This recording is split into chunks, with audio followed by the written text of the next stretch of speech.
The dusty town of Copper Ridge in the Arizona Territory lay under a sun that never seemed to give mercy.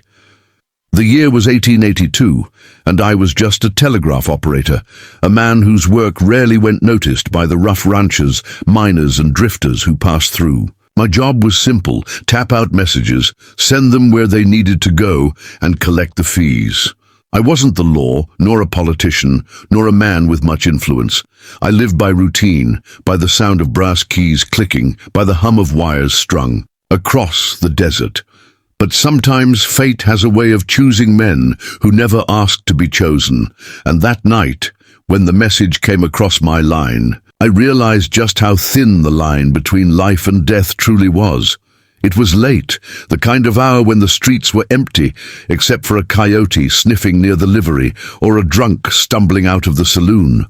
The telegraph office was dim, lit only by the flame of a kerosene lamp and the faint glow of the stars outside. My fingers rested on the brass key, and I thought I might doze before turning in. Then the clatter came through, sharp, deliberate, a hand that knew the code as well as any. I recognized the sender's signal.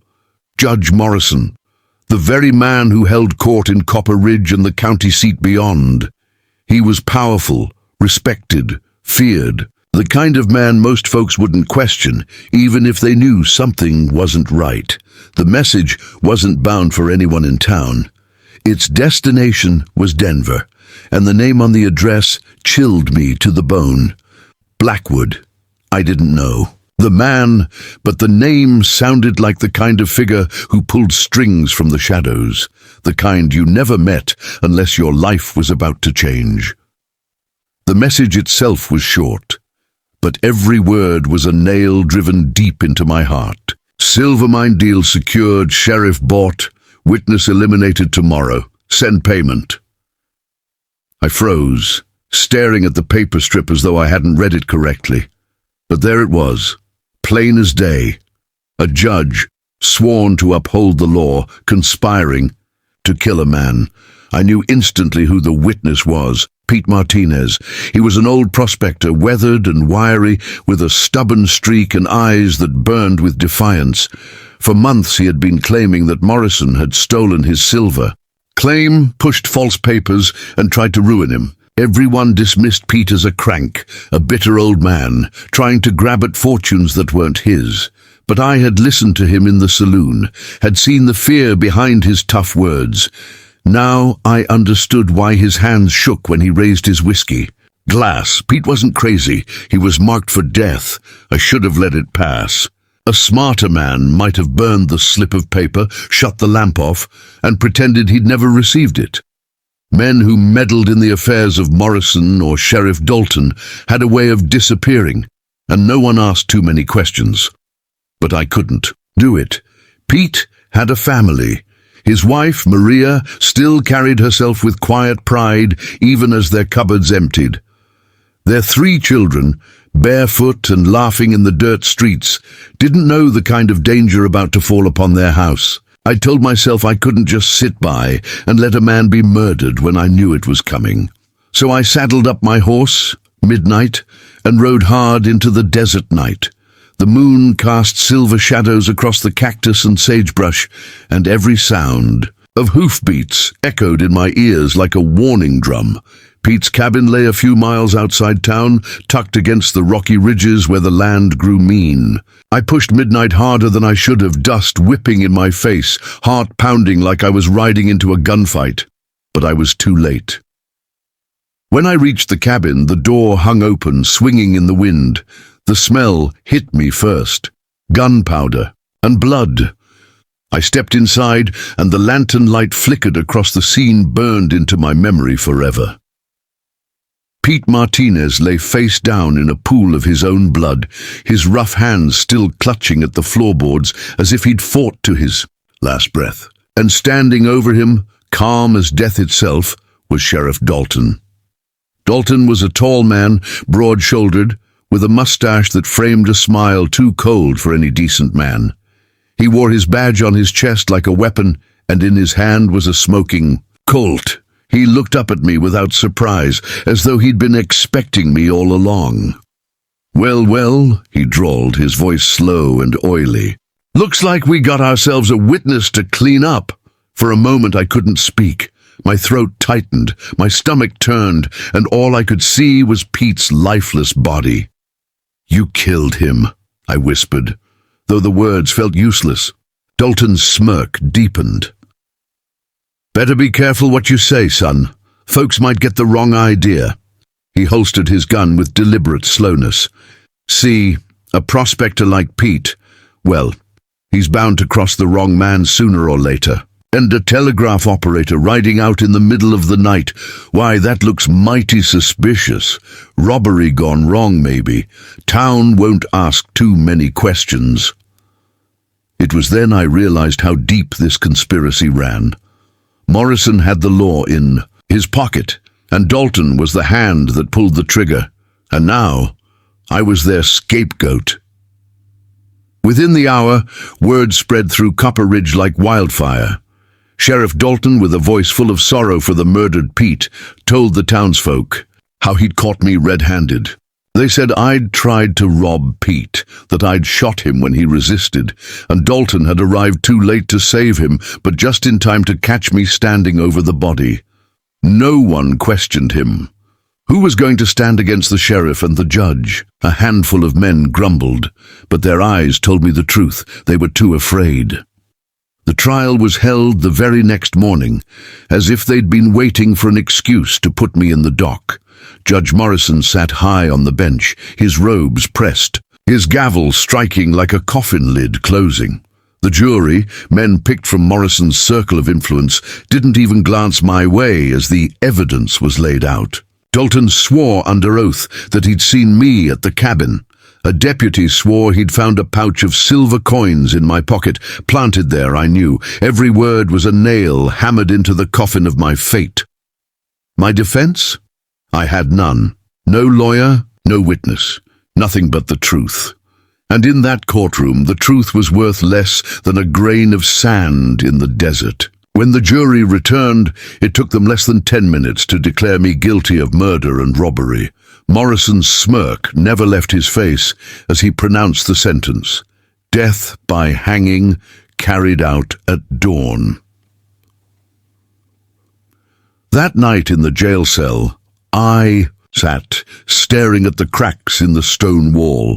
Fear came and went like waves. One moment I prayed for a miracle, the next I cursed myself for not riding past Pete's cabin and forgetting everything I'd seen. I thought of Pete's children, of Maria, of how they'd never know the truth of what happened to their husband and father, and I thought of the noose waiting for me in the morning, the rope already measured and tied.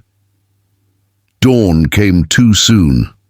They marched me through the streets, the crowd gathering as though it were some festival. Some looked at me with pity, others with disgust, but no one spoke out. On the platform, the hangman fitted the noose around my neck, rough hemp scratching my skin. My hands trembled, but I held my head high, refusing to give Morrison and Dalton the satisfaction of seeing me beg. I looked out at the crowd one last time. Judge Morrison stood with a satisfied gleam in his eyes, the master of this cruel stage. Sheriff Dalton checked his pocket watch, calm as though he were waiting for a train. And then the trapdoor gave way beneath my feet. The world dropped out from under me, and I felt the rope bite into my neck. A flash of pain, a gasp for air, and then the darkness came. But death, as I was about to learn, wasn't finished with me just yet. Darkness took me, heavy and endless, as though the world itself had swallowed me whole. I thought it was death. I thought that final breath I'd gasped before the rope tightened was the end of everything. But instead of drifting away into whatever comes after, I felt a strange pull, as though life itself clung stubbornly to me.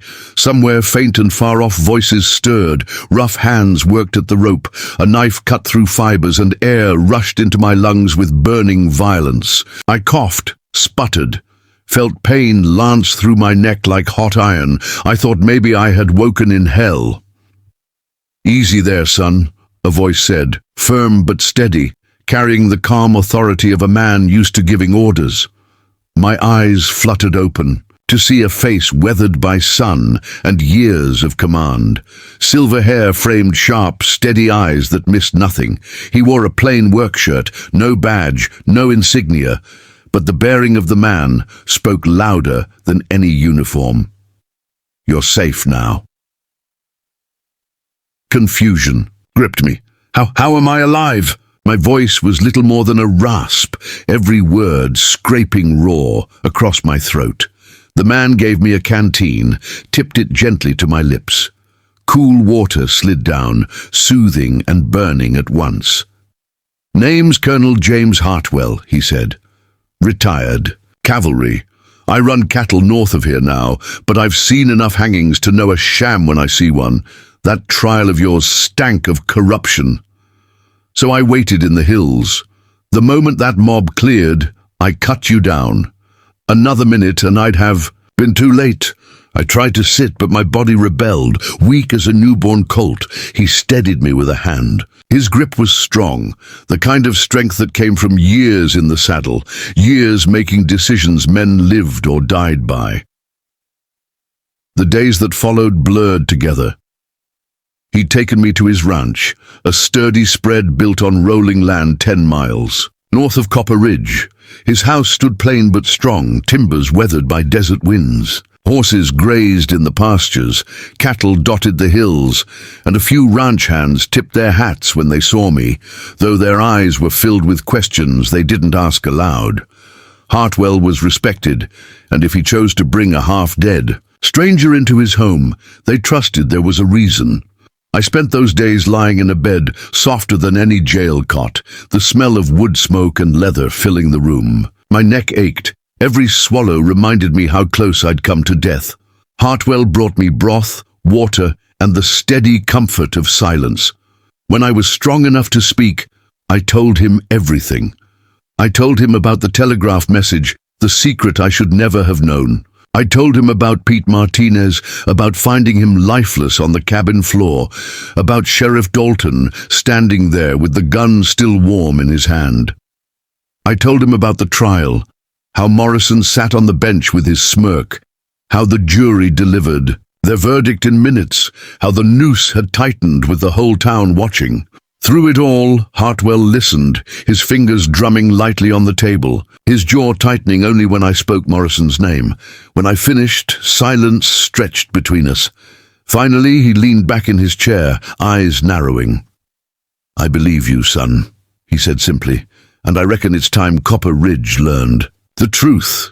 What followed was something I could never have dreamed. Hartwell was no ordinary rancher. His years as a cavalry officer had left him with more than scars. They'd left him with friends in places that mattered. Old comrades who now rode with the territorial marshals, men who wore federal badges instead of local ones.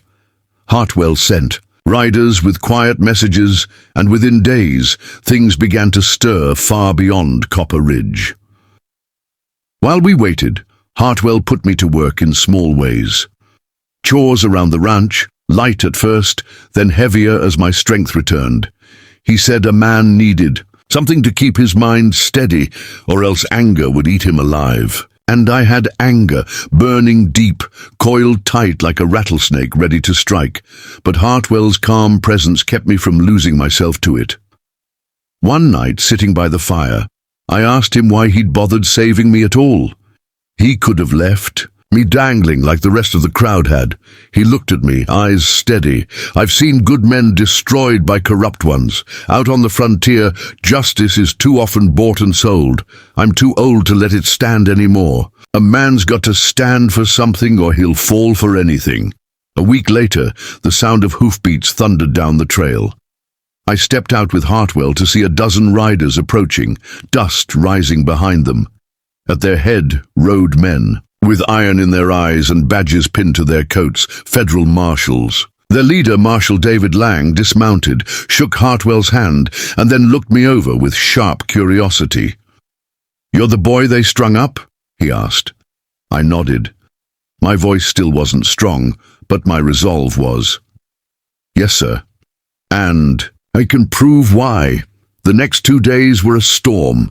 The marshals moved into Copper Ridge like a force of nature. Morrison, smug and unsuspecting, was caught in his office, papers burning in his stove, when they kicked in the door. They dragged him out, and the town watched with wide eyes as the great Judge Morrison, untouchable for so long, stood in irons. Sheriff Dalton wasn't so easy. He drew his gun when the marshals came, sneering, thinking he could outdraw them, but arrogance is slower than justice. Lang's deputy put a bullet through his chest before Dalton's revolver cleared leather. He fell face down in the dust of Main Street, the same dust he'd made others eat for years. The marshals gathered evidence, records from the telegraph office which Hartwell had saved, showing Morrison's secret communications. Witnesses, once too scared to speak, found their voices when they saw federal badges. The truth spilled out like a river breaking its dam. Morrison had been selling false mining claims, forging deeds, and silencing anyone who threatened his scheme. Dalton had been his enforcer, a killer with a badge. Together, they had built their empire on lies, intimidation, and blood. Pete Martinez was laid to rest proper, his coffin carried by men who now wished they'd spoken sooner. Maria wept, but there was pride in her face when she learned her husband's name had been cleared. The marshals saw to it that the silver claim was returned to her and the children, and funds seized from Morrison's assets were given as compensation. It wouldn't bring Pete back, but it gave his family a future. As for me, the town that had watched me swing now looked at me with shame and unease. Some tried to offer apologies, muttered words about how they hadn't known, how they couldn't stand up against Morrison and Dalton. I nodded, but their excuses felt hollow. Fear might keep a man alive, but it rots his soul all the same. Returned to the telegraph office, back to the brass keys and the hum of wires. The work was the same, but I wasn't. Every tap of the key reminded me of the night I learned too much, the night knowledge nearly killed me. I still carried the scars on my neck, faint but there, a reminder of how close I had come. Hartwell visited often. Sometimes he came for supplies, sometimes just to sit and share coffee. We spoke less of the past as time went on, more about cattle prices, weather, and the endless ways the West tested a man. But every so often, when conversation grew quiet, he'd glance at me and say the words that had carried me through. A man's got to stand for something, he'd repeat, or he'll fall for anything. And I understood. Knowing the truth is dangerous. It can cost a man his freedom, his reputation, even his life. But silence, in the face of evil, costs far more. In the West, where law often bent under the weight of gold, standing for something could be the difference between a land ruled by fear and one ruled by justice. I was just a telegraph operator. I didn't carry a badge, didn't ride with a posse, didn't fire the shot that took Dalton down. But my voice, my choice to tell the truth, had set everything in motion. That knowledge both haunted and steadied me. Copper Ridge moved on as towns do. The saloon still filled each night, miners still argued over claims, and the dust still blew across Main Street. But the shadow of Morrison and Dalton lingered, a reminder of what happens when power goes unchecked. And me? I tapped out messages, sent words across wires, and lived quietly.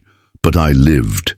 That was more than Pete Martinez could say, more than Dalton or Morrison could claim. And every time my hand touched that telegraph key, I remembered, sometimes the most dangerous thing you can do is know the truth. But sometimes it's also the only thing worth doing. In the Arizona sun, under skies wide and merciless, I learned the hardest lesson of all. In the West, justice doesn't come easy. But when it comes, it's worth every scar, every fight, and every breath a man can hold on to. And that, more than anything, is why I still stand.